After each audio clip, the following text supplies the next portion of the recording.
and welcome to Your Wealthy Self with me, Regina Martinelli. This show is about money and a whole lot more. Here we focus on you being able to expand your capacity for money, success, abundance, and inner wealth, for you to have what's important to you inside and out so you can be your wealthy self. This show is about honoring your wholeness, that you are enough just as you are to have what's important to you. And that could be freedom to have more success and money without guilt or shame, or maybe it's the ease in being unapologetically you, or more certainty in your sense of purpose, or feeling daily joy or fulfillment within yourself. Whatever is most important to you, whatever makes you feel like you are wealthy both inside and out. Because here we stand in, you can create whatever it is that's important to you, and you can do it without struggle. You can do it with ease, with integrity and certainty. And we do all of this through the lens of money. Why money? Because money is a spiritual highlighter. It reveals how you engage with the world, how much you will allow yourself to have, and how easily you will allow yourself to have what you want, or how much struggle you subconsciously believe you need to deserve what you desire. Yes, money shines a light on how much struggle you subconsciously believe you need to deserve your money or your success. And in this show, we focus on revising the unuseful subconscious beliefs that keep you stuck, that keep you repeating sabotaging patterns over and over. We do this so you can have more of what you want with ease, certainty, freedom, and fun. So today I want to talk about some beliefs that people hold as true. And you too may even consider these beliefs to be true. Yet when you hold them as the truth, then it can cause much more struggle, hardship, pain, and even cause drag on having what it is that you desire. So I want to address these beliefs and dispel them so that you can choose the beliefs you'd rather have instead. Beliefs that are more supportive of you having what you desire. So let's dispel these beliefs that limit you from having more of what you want in the ways that you want it. And as I go through these, try them on. You don't need to hold them as the absolute truth, because I know there's going to be a part of you that not only wants to resist this, but needs to resist a new perspective. And this resistance isn't personal to you or me. It's how the brain works. This part of your brain is called the reptilian brain, and it needs to resist my poking holes in these long-held beliefs, because your survival has been predicated on these beliefs being true for a long, long time, according to your reptilian brain. And this type of disruption is going to be too much if you hold it as the absolute. So let's warm up the reptilian brain first. Let's give that part of your brain a chance to see these beliefs as something that does not threaten your life. And I will also talk more about how this part of your brain, your reptilian brain, works in an upcoming episode. So this list of beliefs and so much of what I talk about is part of the brilliant work of my favorite mentor, teacher, and friend, Michelle Masters. So the first one, money is not your security or your freedom. You are. Money can serve you best when it serves those ends, but is not an end in and of itself. How many people do you know who work hard but are not free? And we all know people who don't work, yet money comes easily. Somehow it just seems to all work out. And you also know people who have a lot of money and who don't take time to enjoy themselves because they are so worried about losing it that they can't stop working. They never take vacations. And if they do, they're not present in their vacation. Also, this idea of money is your ticket to freedom or the key to feeling safe. All of this is predicated on the responsibility of how to keep money and how to keep it coming, which actually causes more stress. This is why people will keep working and not take breaks or vacations, because they are trying to keep it coming. They are trying not to take their eye off the ball because of what they fear will happen if they do stop to take that vacation. This has the flavor of a scarcity mindset running below the surface. Just so you know, scarcity mindset, these belief patterns can affect those with lots of money and those with less money. I cannot tell you how many times I've had clients who have gobs of money, yet they cannot stop working. They cannot stop to take a weekend off with their families because they're terrified that the money would go away. They believed if they stopped working for even a week that there would not be enough. This is not true. But when your brain holds it as the truth, it can be tricky untangling that belief pattern and calming down your nervous system to let a new belief in that supports you. A belief that supports you having the certainty that money will be there, that more is always coming, and that you can still have freedom to enjoy your life. Another belief is money is not what keeps you stuck or lets you move. How many times have you heard about lottery winners who go bankrupt within 2 or 3 years of winning? It's not the money, it's their beliefs around money that keeps them stuck. And we've all seen young celebrities who shoot to fame quickly and then totally trash their lives. Again, it's their belief about how much they deserve and how hard they have to work that creates this. This happens with entrepreneurs too. You can grow and scale really quickly in a business as an entrepreneur, but you often see these people who grow and scale quickly, their business ends up shrinking quickly as well due to their limiting beliefs about money. They are not aligned inside with their conscious wants and their subconscious beliefs about what they believe they can have. You have to get your subconscious and your consciousness on the same page, on the same team for what you want. Another belief is that hard work equals money. It is such a universal belief, the idea that you have to work hard to make money. If this actually made you money, then high school teachers, nurses, and moms would be the 1%ers. And there are lots of people with lots of money who aren't doing much work. And if you have a belief that you have to work hard for money, then you will have to work hard for your money. This experience of you having to work hard for your money will happen. Not because working hard equals money. You will experience it as true that you have to work hard for money because subconsciously we always get our beliefs to be true. We find, create, and filter for evidence to support our beliefs. It's not a belief if it's not true. Our brains are designed to predict how the world is going to be, and it's designed to do this to keep us safe. So working hard for your money could be true for you, but it's not a requirement, meaning you can shift your beliefs about working hard for money to be more aligned with how you want to experience making money. And when people work hard, it causes the need for sacrifice, which can be crippling to your vitality, your health, your personal relationships, your sanity, your well-being, your joy. And when you are working hard all the time, you have to figure the cost of that on your life. And it's extremely high for a belief that's not even true. And again, as Michelle Masters would say, I love this analogy. Granted, there are times you have to do a bit more. If you're creating something like a garden, the first year in gardening, you need a few more things to get it going. That's a short-term thing. But once it gets going, the garden does the majority of the work. Again, working hard is not a requirement. Another belief that wanting money is selfish and unspiritual. This belief has the flavor that it's wrong to make good money when other people are struggling, and that wanting money or more money is selfish and unspiritual. So let me ask you, would you say to someone who's trying to be healthy that being healthy is selfish and unspiritual? That there's only so much health to go around? That makes no sense. Or if somebody's wanting more happiness, would you say wanting to be happy is selfish and unspiritual? You should be happy with the amount of happiness you already have.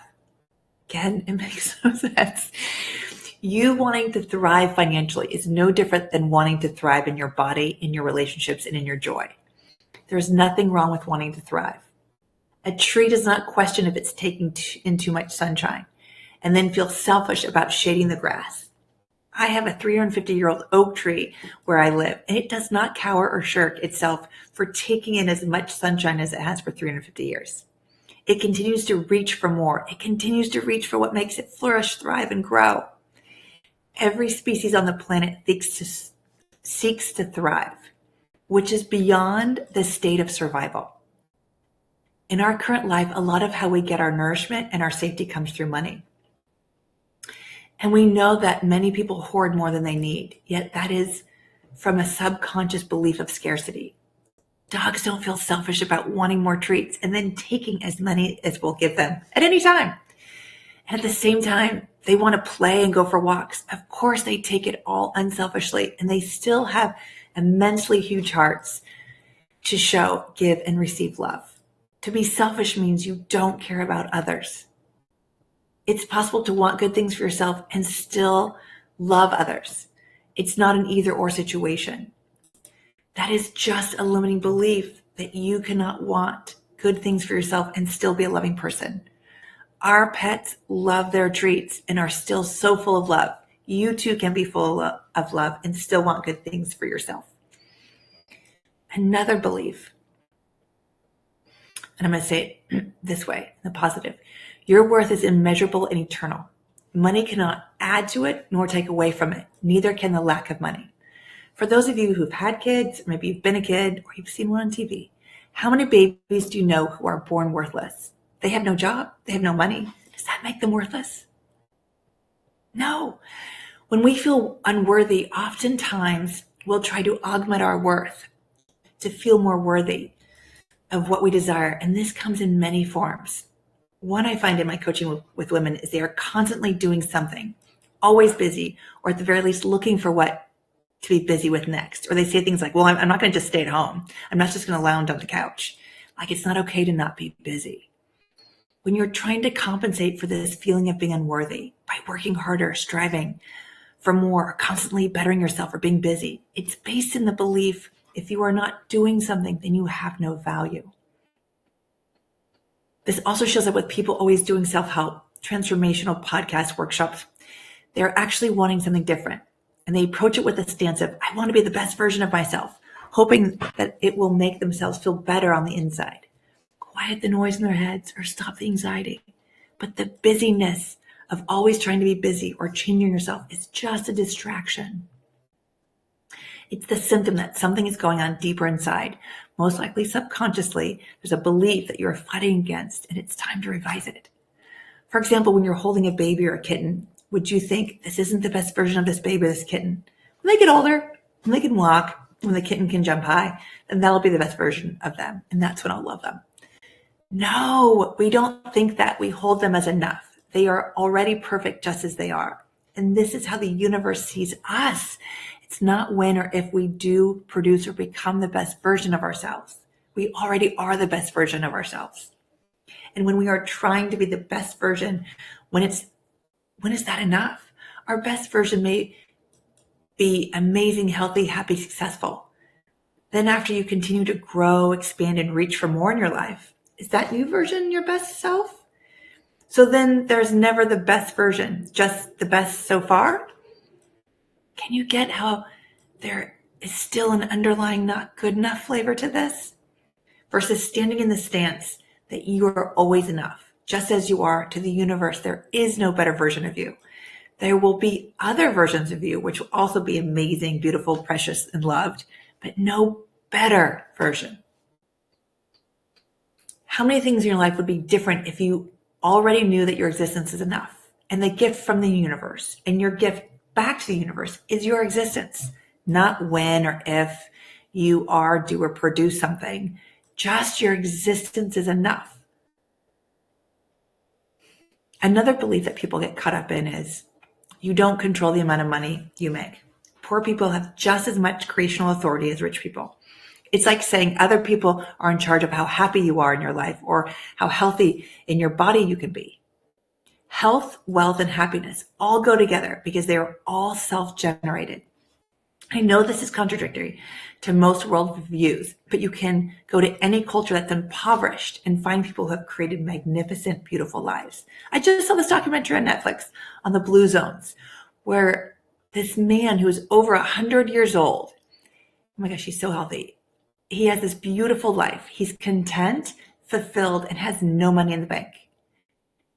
And when he does have a little bit of money, he takes himself up to go dancing and have a beer. You can go to places where people have immense resources, incredible wealth, and yet they've created struggle, poverty, misery for themselves. It is always us who is in charge of how much we create and allow into our lives.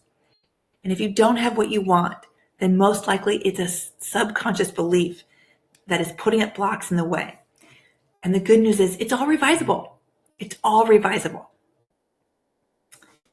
And probably the number one belief people have that blocks their ability to create the experience of money, life, and themselves that they want is the feeling of not being enough or worthy. You are not enough. You are not worthy. You are not deserving. This belief is based in grief, shame, and some fear. We are the only species on the planet that questions our worth or deserving or if we are enough. As I mentioned, trees don't, dogs don't, and kittens don't question their worth. Nature is just here and lives as it has a right to be here, taking in all the air it needs or all the water it desires. I first heard how this plays out viscerally through Michelle. Masters, if there's a newborn in the same room as an adult yelling, that infant will think it's my fault. It's about me. Now, if you put a cat in that room instead of the newborn, the cat will look at that person and think, there is something wrong with this person. This person is crazy. And if that adult yells at an infant, the infant thinks it's personal to themselves. Cats don't take it personally. They see it for what it is. It's the other person's own stuff. And there's actually science that supports this. We humans are the only species who question our value, our worth, and our right to be here. And because we're not sure that we're enough, we turn against ourselves and try to augment our worth, to deem ourselves worthy of what we want. We think, maybe if I work hard, I sacrifice, save the world, or be a good person, then I'll deserve good things. This belief can cause frustration, upset, and resentment when we do all these things to be good enough. Then we still aren't able to have the things that we most want in life.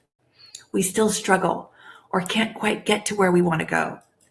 This is where we turn against ourselves by thinking, it's true, I'm not good enough. I'm not capable of doing it right, or I'm not worthy. And that has its own set of emotional, physical, and mental consequences. The belief of you're not enough. This is fueled by grief and shame, which creates almost all the destructive behavior. Or we'll turn against ourselves. Or we'll turn against the universe, getting upset that I've done everything we're supposed to do. I'm a good person. Why can't I have what I want? Why is the universe out to get me? The universe is not a punishing or deserving universe. It's not out to get you.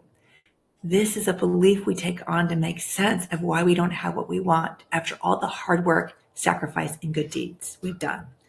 The universe is actually a mirroring universe. So it's mirroring back what you believe subconsciously about yourself, how much you deserve, and how hard you have to work for it. I'm going to talk more in depth about this in coming episodes, so forgive me for jumping to the next one. We have a lot to cover today. Another belief that you have to fight to compete for money. This is not true. This is rooted in the functional belief of a zero-sum mindset, that there's only so much to go around, that the belief that the pie is only so big, and if you don't take yours, someone else will. Money is an agreed upon collective hallucination of value, and there's no limit on value. You see this in cryptocurrency, land, and art. Art is just paint on a canvas. Yet there's art that can increase in value again and again. This is also true of land. We see this in the stock market too. People talk about the market share and that a company holds and how that company can get more market share. Yet market share expands when people are in that market. So that is not a fixed amount. It too can expand. And nobody knows exactly how much money there is in the world. There's always banks printing more money. There's no more gold or silver standards anymore. And you are not taking anything away from anyone else when you're creating for yourself. My favorite example of this is laughter. When you laugh, you are not taking laughter from others. You have just as much ability to create laughter for themselves. They have just as much ability. You are not hoarding all the laughter available to others. There's no less laughter available in the world because you laugh a bit too much. Money is not a zero-sum experience. It's an exponentially expanding experience. When there's a belief that money is a zero-sum experience, then it's usually fueled by a belief that there's not enough. Where this limiting belief is running, that there's not enough, it usually is the reason we end up in war. It's because there's lack, fear of lack, and this is also why people, corporations, and entities hoard money and resources. When you go out, to pick up food from a restaurant for takeout, do you feel like you have to buy everything in the restaurant? That would cause a lot of issues. Logistically alone, how do you get all that food back home? How do you keep all that food until you're ready to eat it? And how much food do you need to eat? The fear of not enough causes people to hoard, hide, compete, and take more destructive actions. It's driven by our creature neurology. Our creature's neurology need to survive and fueled by our imagination of what could happen if there isn't enough. Because there's a part of your brain I've talked about called the reptilian brain. Its only focus is to keep us alive. It's only concerned with your survival. It does not care about your quality of life. And we share this characteristic with reptiles to hoard, along with ants and apex predators, as well as marine animals. It's part of our collective creature neurology. And it's a survival-based fear. The reptilian brain feels its survival is threatened when you sprinkle heavy doses of imagination from our cerebral cortex about what could happen in the present or in the future. What if there's war, famine, meteor, great flood, stock market crash? Then hoarding seems like a really smart thing to do to our reptilian brains. And it's all just rooted in a fear-based belief that there's not enough. What if you fuel it instead with inspiration? What if everyone knows there's enough? What if tomorrow is the best day we've ever had? What if it turns out we were all okay after all? Survival patterning is really old, and when our imagination runs wild with it, and there's not enough to feel okay, that's very destructive, and no one is safe. It's hard to get people out of that because they feel a hit of relief when they've hoarded a bit. Yet that belief that there's not enough also is true for the amount they are hoarding, not just why they are hoarding. This causes them to never feel at ease with what they have. They're always wanting and needing and compelled to have more and more and keep hoarding until their coffers are running over. This is what fuels destructive behaviors, including those towards other beings. So this week, let's start exploring your relationship to money. And one way to do that is to start noticing how you talk about people who have money and what kind of things you assume about them. Because if it's not good things that you are saying, like they're selfish or they're bad or people without money are hardworking, we all know people who have lots of money, who are incredible and kind people. And there are people who are poor, who are meaner than a hornet's nest. So noticing that these two things are not actually related. But if those two get collapsed as a presupposition that people with money are bad and selfish, and that people without money are the ones that are honest and hardworking, then it can create a lot of issues. So it helps to see that underlying beliefs you have about people and their money, so you can untangle those. How often does honest and hardworking get put together as if one automatically belongs to the other one, as if they are the same thing, yet these two things are not related. There are honest people who are lazy, and there are some very industrious liars. So start noticing the things that you sort of assume about people with money, because if the things you assume about people with money are not good qualities or assumptions, it's going to make it a lot harder for you to let yourself be blessed by money. See, none of you want to be considered bad, selfish person, and you don't have to be. Yet as long as those ideas, those old misconceptions or beliefs go unnoticed, it makes your journey to your wealthy self more challenging. And when this happens, people often try to compensate for that belief by saying, but I'll be generous, I'll be giving, and that will make me a good person. And this can go sideways on people. So just start to notice how you talk about people with money. Try this out until next week and see what opens up for you, what you notice. I'd love to hear about it. So you can share your experience here at Your Wealthy Self at E3 Live TV. Sorry, E360TVLive.com. Any changes you make in your life or will make and continue to make in your life, we all benefit from. When you have what you want, it's good for all of us. It lifts us all up. I want to share a quote that Michelle says that I absolutely, absolutely love. There we go. You are more worthy than you could possibly know. You are more loved than you could possibly imagine. Each of you is surrounded by more help than you could ever ask for. Imagine if that was your experience each and every day for the rest of your life. Isn't that great? What a world that would be. If you know you need more support